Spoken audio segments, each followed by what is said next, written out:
ਪਰ ਜਦੋਂ ਉਹਨੇ ਬੇਅਦਬੀ ਦੇਖੀ ਉਹਦੇ ਕੋਲ ਸਹਾਰਿਆ ਨਹੀਂ ਗਿਆ ਔਰ ਉਹਨੇ ਜਜ਼ਬਾਤ ਦੇ ਵਿੱਚ ਇਸ ਘਟਨਾ ਨੂੰ ਅੰਜਾਮ ਦਿੱਤਾ। ਇਹ ਜਿਹੜੀਆਂ ਘਟਨਾਵਾਂ ਨੇ ਬੇਅਦਬੀ ਦੀਆਂ, ਚਾਹੇ ਗੁਰੂ ਘਰ 'ਚ ਇੱਦਾਂ ਦਾ ਸਮਾਨ ਲੈ ਕੇ ਹਾਜ਼ਰ ਹੋਣਾ, ਇਹਦੇ ਪਿੱਛੇ ਕੋਈ ਵੱਡੀ ਸਾਜ਼ਿਸ਼ ਲੱਗਦੀ ਹੈ।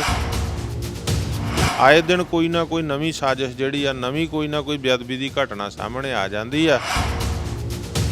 ਫਿਰ ਬਾਅਦ ਵਿੱਚ ਜਿਹੜੇ ਕੋਈ ਕਿਹਾ ਜਾਂਦਾ ਮੈਂਟਲੀ ਆਪਸੈਟ, ਇਹ ਮੈਂਟਲੀ ਆਪਸੈਟ ਆਪਦੇ ਕੱਪੜੇ ਕਿਉਂ ਨਹੀਂ ਪਾੜਦਾ, ਆਪਣੇ ਸਿਰ 'ਚ ਰੋੜਾ ਕਿਉਂ ਨਹੀਂ ਮਾਰਦਾ, ਆਪਣੇ ਘਰਦਿਆਂ ਨੂੰ ਕਿਉਂ ਨਹੀਂ ਮਾਰਦਾ, ਰਾਹ ਵਿੱਚ ਕਿਸੇ ਨਾਲ ਕਿਉਂ ਨਹੀਂ ਲੜਦਾ, ਉਹ ਸਿੱਧਾ ਗੁਰਦੁਆਰੇ ਹੀ ਕਿਉਂ ਆਉਂਦਾ ਤੇ ਪੰਜਾਬ ਦੇ ਮਾਹੌਲ ਨੂੰ ਡਿਸਟਰਬ ਕਰਨਾ ਚਾਹੁੰਦੇ, ਅਮਨ ਸ਼ਾਂਤੀ ਨੂੰ ਲਾਂਭੂ ਲਾਉਣਾ ਚਾਹੁੰਦੇ ਆ। ਇਹਨੇ ਮੌਕੇ ਤੇ ਜਜ਼ਬਾਤੀ ਹੋ ਕੇ ਘਟਨਾ ਨੂੰ ਅੰਜਾਮ ਦਿੱਤਾ। ਇਸ ਕਰਕੇ ਇਹਨੂੰ ਰਿਲੀਜ਼ ਕੀਤਾ ਜਾਵੇ, ਰਿਹਾ ਕੀਤਾ ਜਾਵੇ।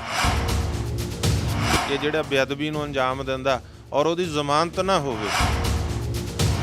ਬੀਤੀ ਰਾਤ ਗੁਰਦੁਆਰਾ ਦੁੱਖ ਨਿਵਾਰਨ ਸਾਹਿਬ ਵਿਖੇ ਘਟਨਾ ਵਾਪਰੀ ਹੈ, ਜਿਹਦੇ ਵਿੱਚ ਇੱਕ ਨੌਜਵਾਨ ਵੱਲੋਂ ਖਾਸ ਤੌਰ ਤੇ ਇੱਕ ਲੇਡੀ ਨੂੰ ਜਿਹੜਾ ਹੈ ਗੋਲੀਆਂ ਮਾਰ ਕੇ ਉਸ ਨੂੰ ਮੌਤ ਦੇ ਘਾਟ ਉਤਾਰ ਦਿੱਤਾ ਜਾਂਦਾ, ਕਿਉਂਕਿ ਉਹ ਗੁਰਦੁਆਰਾ ਸਾਹਿਬ ਦੇ ਵਿੱਚ ਨਸ਼ੇ ਦੀ ਜਿਹੜੀ ਹੈ ਚੀਜ਼ ਲੈ ਕੇ ਆਉਂਦੇ, ਜਾਣੀ ਕਿ ਦਾਰੂ ਤੇ ਹੋਰ ਨਸ਼ਾ ਜਿਹੜਾ ਅੰਦਰ ਲੈ ਕੇ ਆਉਂਦੀ ਹੈ, ਜਿਸ ਤੋਂ ਬਾਅਦ ਉਸ ਨੌਜਵਾਨ ਦੇ ਉੱਪਰ ਜਿਹੜਾ ਪਰਚਾ ਵੀ ਦਰਜ ਕੀਤਾ ਜਾਂਦਾ ਹੈ। ਸੋ ਅੱਜ ਖਾਸ ਤੌਰ ਤੇ ਗੁਰਦੁਆਰਾ ਦੁੱਖ ਨਿਵਾਰਨ ਸਾਹਿਬ ਵਿਖੇ ਭਾਈ ਬਲਜੀਤ ਸਿੰਘ ਜੀ ਦਾਦੂਵਾਲ ਆਪਣੀ ਸੰਗਤਾਂ ਦੇ ਸਮੇਤ ਪਹੁੰਚੇ ਨੇ। ਸੋ ਗੱਲਬਾਤ ਕਰਦੇ ਹਾਂ। ਸਿੰਘ ਸਾਹਿਬ, ਅੱਜ ਤੁਸੀਂ ਆਏ ਹੋ, ਦਰਸ਼ਨ ਕੀਤੇ ਨੇ ਗੁਰਦੁਆਰਾ ਸਾਹਿਬ, ਕੀ ਲੱਗਦਾ ਜਿਹੜੀਆਂ ਘਟਨਾਵਾਂ ਵਾਪਰੀਆਂ ਨੇ ਉਸ ਨੂੰ ਕਿਸ ਤਰ੍ਹਾਂ ਦੇਖਦੇ ਹੋ? ਦੇਖੋ, ਜਦੋਂ ਇਹ ਘਟਨਾ ਵਾਪਰੀ ਆ, ਬੜਾ ਭਾਰੀ ਦੁੱਖ ਹੋਇਆ ਕਿ ਗੁਰਦੁਆਰਾ ਸਾਹਿਬ ਦੇ ਵਿੱਚ ਸ਼ਰਾਬ ਦੀ ਬੋਤਲ ਲੈ ਕੇ ਸਰੋਵਰ ਦੇ ਕੰਢੇ ਬੈਠ ਕੇ ਕੋਈ ਬੇਝਿਜਕ ਹੋ ਕੇ ਉਹਦਾ ਸੇਵਨ ਕਰੇ, ਪੀਵੇ। ਇਦੋਂ ਵੱਡੀ ਬੇਅਦਬੀ ਮੈਂ ਸਮਝਦਾ ਨਹੀਂ ਹੋ ਸਕਦੀ।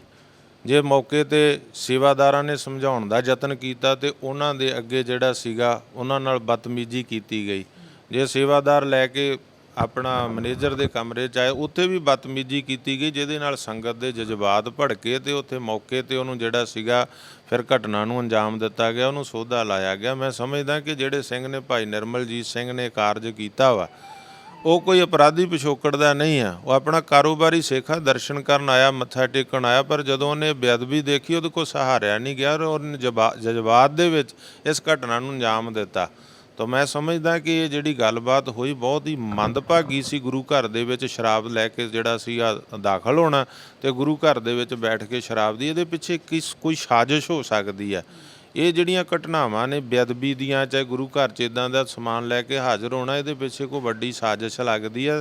ਤੇ ਪੰਜਾਬ ਸਰਕਾਰ ਨੂੰ ਚਾਹੀਦਾ, ਪੁਲਿਸ ਪ੍ਰਸ਼ਾਸਨ ਪੰਜਾਬ ਨੂੰ, ਕਿ ਇਹ ਸਾਜ਼ਿਸ਼ ਨੂੰ ਬੇਨਕਾਬ ਕੀਤਾ ਜਾਵੇ। ਕੌਣ ਲੋਕ ਆ ਜਿਹੜੇ ਇਹੋ ਜਿਹੀਆਂ ਸਾਜ਼ਿਸ਼ਾਂ ਜਿਹੜੀਆਂ ਉਹ ਕਰ ਰਹੇ ਆ? ਆਏ ਦਿਨ ਕੋਈ ਨਾ ਕੋਈ ਨਵੀਂ ਸਾਜ਼ਿਸ਼ ਜਿਹੜੀ ਆ, ਨਵੀਂ ਕੋਈ ਨਾ ਕੋਈ ਬੇਅਦਬੀ ਦੀ ਘਟਨਾ ਸਾਹਮਣੇ ਆ ਜਾਂਦੀ ਆ। ਕਦੇ ਮੋਰਿੰਡਾ, ਕਦੇ ਬਰਗਾੜੀ, ਕਦੇ ਇੱਥੇ, ਕਦੇ ਹੋਰ ਬਹੁਤ ਥਾਵਾਂ 'ਤੇ ਸੈਂਕੜਿਆਂ ਦੀ ਤਾਦਾਦ ਵਿੱਚ ਘਟਨਾਵਾਂ ਇਹ ਵਾਪਰੀਆਂ ਨੇ। ਫਿਰ ਬਾਅਦ ਵਿੱਚ ਜਿਹੜੇ ਕੋਈ ਕਿਹਾ ਜਾਂਦਾ ਮੈਂਟਲੀ ਆਪਸੈਟ, ਇਹ ਮੈਂਟਲੀ ਆਪਸੈਟ ਆਪਦੇ ਕੱਪੜੇ ਕਿਉਂ ਨਹੀਂ ਪਾੜਦਾ, ਆਪਣੇ ਸਿਰ 'ਚ ਰੋੜਾ ਕਿਉਂ ਨਹੀਂ ਮਾਰਦਾ, ਆਪਣੇ ਘਰਦਿਆਂ ਨੂੰ ਕਿਉਂ ਨਹੀਂ ਮਾਰਦਾ, ਰਾਹ ਵਿੱਚ ਕਿਸੇ ਨਾਲ ਕਿਉਂ ਨਹੀਂ ਲੜਦਾ, ਉਹ ਸਿੱਧਾ ਗੁਰਦੁਆਰੇ ਹੀ ਕਿਉਂ ਆਉਂਦਾ, ਗੁਰੂ ਗ੍ਰੰਥ ਸਾਹਿਬ ਦੀ ਬੇਅਦਬੀ ਉਹ ਕਿਉਂ ਕਰਦਾ? ਸੋ ਇਹਦੇ ਪਿੱਛੇ ਵੱਡੀ ਸਾਜ਼ਿਸ਼ ਆ। ਇਹਦੇ ਨਾਲ ਮੈਂ ਸਮਝਦਾ ਜਿਹੜੇ ਮੌਕੇ ਤੇ ਜਜ਼ਬਾਤ ਸਿੰਘ ਦੇ ਭੜਕੇ, ਭਾਵੇਂ ਕਿ ਸਿੱਖ ਤੇ ਗੈਰ ਸਿੱਖਾਂ ਦੇ ਵੱਲੋਂ ਬੜੀ ਇਸ ਗੱਲ ਦੀ ਜਿਹੜੀ ਆ ਉਹ ਸ਼ਲਾਘਾ ਵੀ ਹੋ ਰਹੀ ਕਿ ਮੌਕੇ ਤੇ ਘਟਨਾ ਨੂੰ ਅੰਜਾਮ ਦਿੱਤਾ ਗਿਆ, ਪਰ ਕਈ ਵਾਰ ਇਹ ਜਿਹੜੇ ਸੁਰਾਗ ਆ ਉਹ ਖਤਮ ਹੋ ਜਾਂਦੇ ਆ। ਜੇਕਰ ਉਹਨੂੰ ਫੜ ਕੇ ਇਨਵੈਸਟੀਗੇਟ ਕੀਤਾ ਜਾਵੇ, ਉਹਦੇ ਪਿੱਛੋਂ ਕਿ ਸਾਜ਼ਿਸ਼ ਕੀ ਆ, ਇਹ ਵੀ ਵੱਖਰੀ ਗੱਲ ਆ। ਸਾਡਾ ਰੋਸ ਰਿਹਾ ਕਿ ਪਿਛਲੀਆਂ ਘਟਨਾਵਾਂ ਦੇ ਵੀ ਜਿਹੜੇ ਉਹ ਸੁਰਾਗ ਨਹੀਂ ਕੱਢੇ ਗਏ, ਜਿਹੜੇ ਫੜ ਕੇ ਪੁਲਿਸ ਦੇ ਹਵਾਲੇ ਕੀਤੇ ਗਏ, ਉਹਨਾਂ ਪਿੱਛੇ ਸਾਜ਼ਿਸ਼ ਕੀ ਆ, ਉਹਨੂੰ ਨੰਗਾ ਨਹੀਂ ਕੀਤਾ ਗਿਆ। ਜਿਸ ਕਰਕੇ ਹੁਣ ਸੰਗਤਾਂ ਨੇ ਕਾਨੂੰਨ ਆਪਣੇ ਹੱਥਾਂ 'ਚ ਲੈਣਾ ਸ਼ੁਰੂ ਕਰਤਾ ਕਿ ਮੌਕੇ 'ਤੇ ਘਟਨਾ ਨੂੰ ਅੰਜਾਮ ਦੇ ਦਿੰਦੇ ਆ। ਪਰ ਮੈਂ ਸਮਝਦਾ ਜੇਕਰ ਮੌਕੇ 'ਤੇ ਇਸ ਤਰ੍ਹਾਂ ਸੋਧਾ ਲਾਇਆ ਜਾਂਦਾ, ਜਿਹੜਾ ਉਹਦੇ ਨਾਲ ਕਈ ਵਾਰੀ ਜਿਹੜਾ ਕੋਈ ਸਾਜ਼ਿਸ਼ੀ ਆ ਘਟਨਾ ਜਿਹੜੀ ਆ, ਉਹਦੇ ਸੁਰਾਗ ਖਤਮ ਹੋ ਜਾਂਦੇ ਆ ਕਿ ਆਖਰ ਕਿਸ ਧਿਰ ਨੇ ਭੇਜਿਆ, ਕਿਹੜੇ ਗੁਰੂ ਦੋਖੀ, ਪੰਥ ਦੋਖੀ ਆ, ਜਿਨ੍ਹਾਂ ਨੇ ਇਹੋ ਜਿਹੀਆਂ ਜਿਹੜਾ ਹੈਗਾ ਉਹ ਬੰਦੇ ਤਿਆਰ ਕੀਤੇ ਆ ਕਿ ਉਹ ਗੁਰੂ ਘਰਾਂ 'ਚ ਆ ਕੇ ਘਟਨਾਵਾਂ ਨੂੰ ਅੰਜਾਮ ਦੇ ਰਹੇ ਆ। ਉਹਦੇ ਨਾਲ ਸੁਰਾਗ ਖਤਮ ਹੋ ਜਾਂਦੇ ਆ।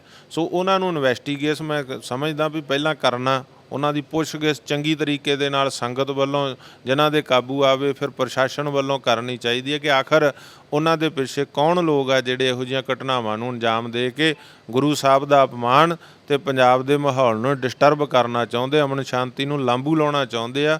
ਉਹ ਕੌਣ ਲੋਕ ਆ ਜਿਹੜੇ ਇਹਨਾਂ ਸਾਜ਼ਿਸ਼ਾਂ ਨੂੰ ਅੰਜਾਮ ਦੇ ਰਹੇ ਆ? ਉਹਨਾਂ ਦੀ ਵੀ ਪੜਤਾਲ ਕਰਨੀ, ਜਿਹੜੀ ਉਹ ਖੋਜ ਕਰਨੀ ਬਹੁਤ ਜ਼ਰੂਰੀ ਹੈ। ਤੁਹਾਡੀ ਮੁੱਖ ਮੰਤਰੀ ਸਾਹਿਬ ਨਾਲ ਗੱਲਬਾਤ ਹੋਈ ਹੈ, ਡਿਟੇਲ ਦੇ ਵਿੱਚ ਕੀ ਗੱਲਬਾਤ ਹੋਈ ਹੈ? ਤੁਹਾਨੂੰ ਲੱਗਦਾ ਹੈ ਵੀ ਆਉਣ ਵਾਲੇ ਸਮੇਂ ਦੇ ਵਿੱਚ ਕੋਈ ਇੱਦਾਂ ਦਾ ਪਲਾਨ ਬਣੂਗਾ ਜਿਹੜਾ ਬੇਅਦਬੀਆਂ ਨੂੰ ਰੋਕਿਆ ਜਾ ਸਕੇ? ਕਿਉਂਕਿ ਸ਼੍ਰੋਮਣੀ ਗੁਰਦੁਆਰਾ ਪ੍ਰਬੰਧਕ ਕਮੇਟੀ ਦੀ ਗੱਲ ਕੀਤੀ ਜਾਵੇ, ਕਿਉਂਕਿ ਇਹਨਾਂ ਵੱਲੋਂ ਜਦੋਂ ਮਾਰਿਆ ਸਰੂਪ ਦਿੱਤਾ ਜਾਂਦਾ, ਕੋਈ ਜਿਹੜੀ ਖਾਸ ਤੌਰ ਤੇ ਪੜਤਾਲ ਜਿਹੜੀ ਨਹੀਂ ਕੀਤੀ ਜਾਂਦੀ, ਇੱਕ ਜਿਹੜੀ ਆ ਖਾਨਾ ਪੂਰਤੀ ਦੇ ਤੌਰ ਤੇ ਜਿਹੜਾ ਉਹਨਾਂ ਨੂੰ ਲਿਖ ਪੜਤ ਕੀਤੀ ਜਾਂਦੀ, ਕੀ ਲੱਗਦਾ ਅਜਿਹਾ ਕੀ ਜਿਹੜਾ ਵੇਰਵਾ ਹੋਣਾ ਚਾਹੀਦਾ ਹੈ ਵੀ ਜਿਹੜਾ ਉਹਨਾਂ ਨੂੰ ਗੁਰੂ ਗ੍ਰੰਥ ਦਾ ਸਰੂਪ ਦਿੱਤਾ ਜਾਵੇ? ਦੇਖੋ, ਮੇਰੀ ਅੱਜ ਹੀ ਮੁੱਖ ਮੰਤਰੀ ਪੰਜਾਬ ਨਾਲ ਇਸ ਮੁੱਦੇ ਤੇ ਗੱਲ ਹੋਈ ਆ ਔਰ ਉਹਨਾਂ ਨੂੰ ਮੈਂ ਕਿਹਾ ਕਿ ਜਿਹੜੇ ਉਹ ਰੋਪੜ ਵਾਲਾ ਸਿੱਖ ਹੈ ਵਕੀਲ, ਉਹਨੂੰ ਵੀ ਰਿਲੀਜ਼ ਕੀਤਾ ਜਾਵੇ ਔਰ ਇਹ ਜਿਹੜਾ ਸਿੰਘ ਨਿਰਮਲਜੀਤ ਸਿੰਘ ਹੈ ਇਹ ਕੋਈ ਅਪਰਾਧੀ ਪਿਛੋਕੜ ਦਾ ਨਹੀਂ ਹੈ।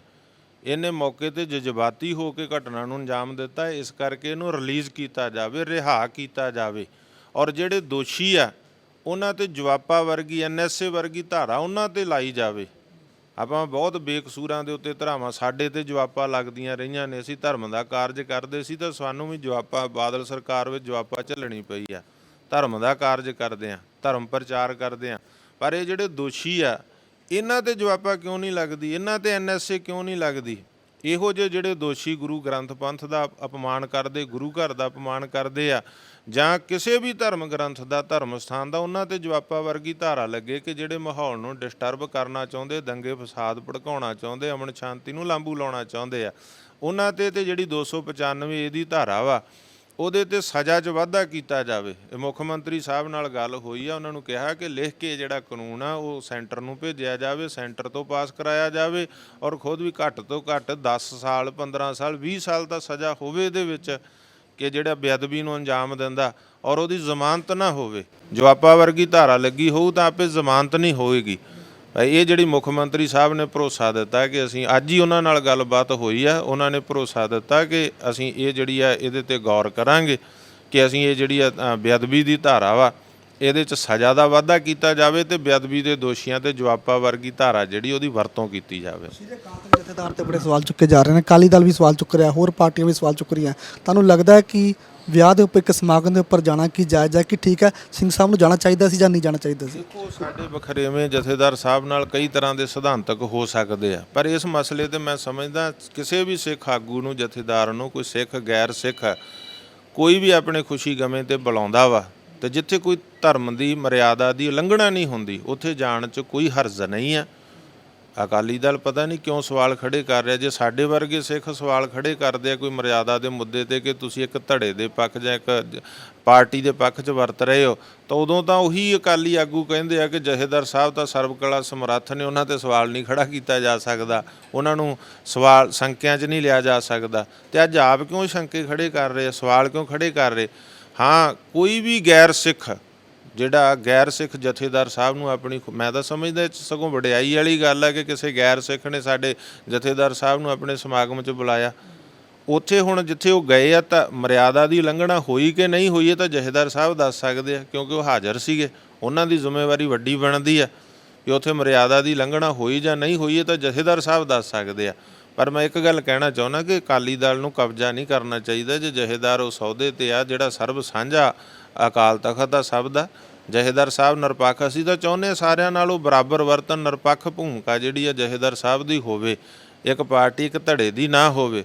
ਪਰ ਅਕਾਲੀ ਦਲ ਨੇ ਜਿਸ ਤਰ੍ਹਾਂ ਜਥੇਦਾਰਾਂ ਨੂੰ ਵਰਤਿਆ ਪਿਛਲੇ ਸਮੇਂ ਦੇ ਅੰਦਰ ਕਿ ਉਹਨਾਂ ਨੇ ਆਪਣੀ ਕੋਠੀ 'ਚ ਸੱਦ ਕੇ ਤੇ ਮਾਫੀਨਾਮੇ ਜਾਰੀ ਕਰਾਏ, ਇਸ ਕਰਕੇ ਹੋ ਸਕਦਾ ਵੀ ਉਹਨਾਂ ਨੂੰ ਇਹੀ ਗੁੱਸਾ ਕਿ ਜਥੇਦਾਰ ਸਾਹਿਬ ਦੂਜੀ ਪਾਰਟੀ ਦੇ ਆਗੂ ਦੀ ਅੰਗੇਜਮੈਂਟ ਤੇ ਮੰਗਣੀ ਤੇ ਉਹ ਸਾਡੀ ਇਜਾਜ਼ਤ ਬਿਨਾਂ ਕਿਵੇਂ ਪਹੁੰਚ ਗਏ ਆ। ਪਰ ਮੈਂ ਸਮਝਦਾ ਕਿ ਇਹਦੇ ਵਿੱਚ ਜਿਹੜਾ ਹੈਗਾ ਗੁੱਸਾ ਨਹੀਂ ਕਰਨਾ ਚਾਹੀਦਾ। ਹਾਂ, ਜੇ ਕੋਈ ਮਰਿਆਦਾ ਦੀ ਉਲੰਘਣਾ ਹੋਈ ਆ ਉੱਥੇ ਤਾਂ ਉਹਦਾ ਜਵਾਬ ਜਥੇਦਾਰ ਸਾਹਿਬ ਹੀ ਦੇਣਗੇ, ਪਰ ਕਿਸੇ ਵੀ ਸਿੱਖ ਜਾਂ ਗੈਰ ਸਿੱਖ ਦੇ ਸੱਦੇ ਦੇ ਉੱਤੇ ਜਾਣਾ ਜਿਹੜਾ ਉਹ ਮੈਂ ਸਮਝਦਾ ਕਿ ਕੋਈ ਹਰਜ਼ ਵਾਲੀ ਗੱਲ ਨਹੀਂ ਹੈ। ਕਿਸੇ ਵੀ ਸਿੱਖ ਆਗੂ ਪ੍ਰਚਾਰਕ ਨੂੰ, ਜਥੇਦਾਰ ਨੂੰ ਬੁਲਾਉਂਦੇ, ਹਾਂ ਜਥੇਦਾਰ ਸਾਹਿਬ ਕਿਸੇ ਪਤਿਤ ਸਿੱਖ ਦੇ ਆਨੰਦ ਕਾਰਜ ਤੇ ਜਾਂ ਪਤਿਤ ਸਿੱਖ ਨੂੰ ਸਰੋਪਾ ਦੇਣਾ ਉਹ ਮਰਿਆਦਾ ਦੇ ਵਿੱਚ ਨਹੀਂ ਹੈ ਕਿ ਤਖਤਾਂ ਦੇ ਜਥੇਦਾਰ ਜਿਹੜੇ ਆ ਜੇ ਉਹ ਪਤਿਤ ਸਿੱਖਾਂ ਨੂੰ, ਜਿਹੜੇ ਸਿੱਖ ਹੋ ਕੇ ਪਤਿਤ ਹੋਏ ਆ, ਉਹਨਾਂ ਨੂੰ ਸਰੋਪੋ ਸਨਮਾਨ ਦੇਣਗੇ ਤਾਂ ਉਹਦੇ ਨਾਲ ਇੱਕ ਪਤਿਤ ਪੁਣੇ ਦੀ ਲਹਿਰ ਜਿਹੜੀ ਉਹਨੂੰ ਠੱਲਿਆ ਨਹੀਂ ਜਾ ਸਕਦਾ।